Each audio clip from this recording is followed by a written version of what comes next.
We have lost a dad, a brother, a friend, a colleague, and a public servant. Hundreds in St. Landry Parish remembering the life of fallen officer Henry Nelson and Shamika Johnson. Their stories right now on Acadiana's News Channel after the game. Live from the KATC TV3 studios, this is Acadiana's News Channel at 10. Good evening. Thanks for choosing Acadiana's News Channel after the game. I'm Micah Hatfield. Funeral services were held today in the Sunset Middle School gym for Officer Henry Nelson and in Grand Coteau for Shamika Johnson. Both died a week and a half ago during a domestic disturbance call. Nelson was killed by his own cousin, Harrison Riley. It was an incident that shocked many in the community of St. Landry Parish. Our Carrie Beal takes us first to Nelson's funeral and has more from family and what he meant to that community. Officer Henry Nelson. Someone who has touched so many lives. Sunset Police Chief Louis Padilla says he joined the force to help and serve others. Officer Nelson was a valuable, treasured friend to everyone he knew. Today, hundreds of faces piled in Sunset Middle to show they loved him right back. Because he was a good man to everybody. A lot of people missing him. And a friend to even those he didn't know. I'm here today to support the family and support the community. In the name of Jesus, yes. Officers traveling all the way from Canada and Chicago. On the inside of this blue uniform, behind the badge, we're all just human beings. We got our families, we have our loved ones that we all try to get back to every night. Pastor Tony Gibson telling the crowd that today isn't just about sorrow.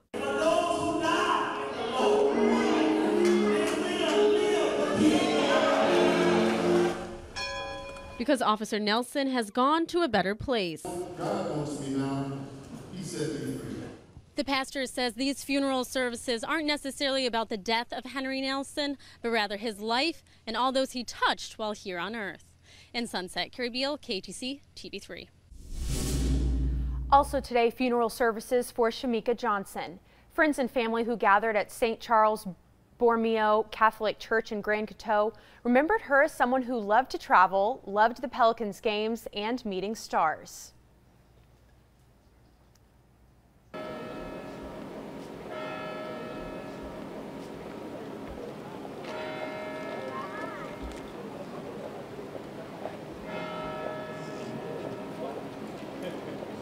Last week, like darkness had come to the town of Sunset and Grand Coteau.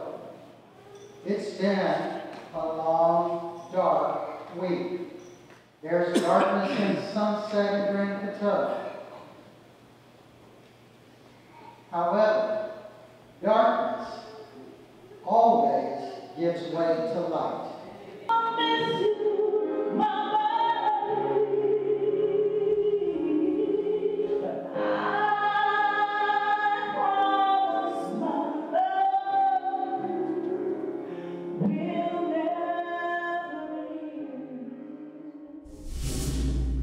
Three blue masses will be held throughout September to honor law enforcement, fire, EMS, and other first responders. The masses will also pay tribute to those who have died in the line of duty. The first mass will be held in Lafayette on Friday at St. Genevieve Catholic Church. Here's Daniel's 24-hour forecast.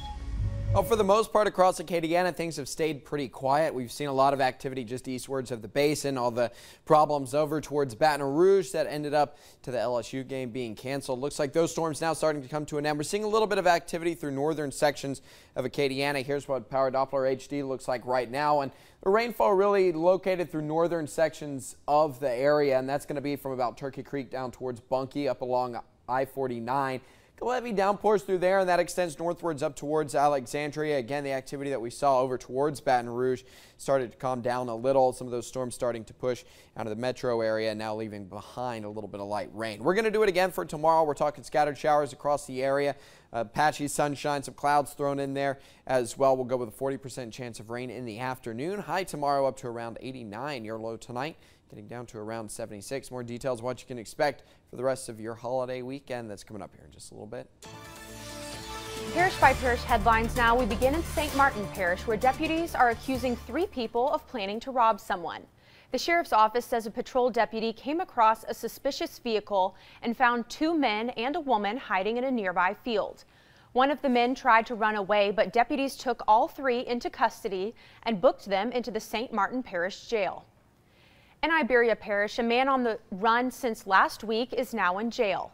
Deputies in St. Martin Parish say Nathaniel Olivier turned himself in last night.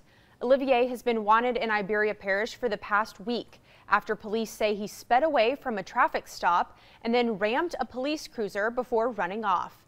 Olivier will be extradited and booked on counts of aggravated flight. Police in Acadia Parish say a vehicle crashed into a building in Crowley. Witnesses say the driver accidentally hit the gas and hit a gas pipe. Officials cut off the gas line and closed the store for 3 hours while the utility company made sure everything was okay. In Jeff Davis Parish now, a heads up for residents in Welsh. About 60% of homes will be without power for a few hours on Labor Day. The outages will begin at 6 a.m. and will last about 6 hours while the town installs new switches for the electrical system. A Franklin Parish community is honoring a high school football player who died during a game Friday. 16-year-old Tyrell Cameron was playing with the Franklin Parish High School Patriots when he was hit during a punt return in the 4th quarter and broke his neck. He was rushed to the hospital where he died from his injuries. The school held a memorial for Cameron Saturday night at Patriots Stadium. You know, it's just such a tragedy. So unfortunate, and but it's going to bring us together. It's going to make us stronger, and we're gonna miss him. But tonight, I told one of his teammates earlier, we're going to send him out big, and that's what he deserves. In a statement, Louisiana High School Athletic Association Executive Director Eddie Bonine said, quote, "As a former coach and administrator, I've had the unfortunate experience that both Coach Sebrin and Principal Gunter are currently enduring. However, as a father of 3 children, my heart breaks for Tyrell's family. I cannot imagine their pain." High school students in St. Martinville are also remembering one of their own. Braylon Baptiste, who would have been a sophomore this year, passed away last month. His classmates stood up along the sidelines last night in purple body paint with the phrase, "Do it for Bray," in white. Braylon was a member of the football and track teams for St. Martinville Junior and Senior High Schools. Well, check your refrigerators. The State Department of Health and Hospitals is warning of a recall on cucumbers that are linked to several cases of salmonella. The cucumbers are distributed by Andrew and Williamson Fresh Produce. So far, 282 cases of salmonella have been confirmed, including 1 death. DHH reports 3 cases in Louisiana. A new study by the LSU Ag Center says feral hogs cost Louisiana farmers more than $74 million in crop losses in 2013. Ag Center economists have been gathering data from farmers about feral hog activity for more than a year. The animals caused about $53 million in damage to crops and another $21 million in production losses. Coming up on Acadiana's News Channel after the game, a former Florida A&M band member was sentenced to jail time for his role in the hazing death of one of his bandmates.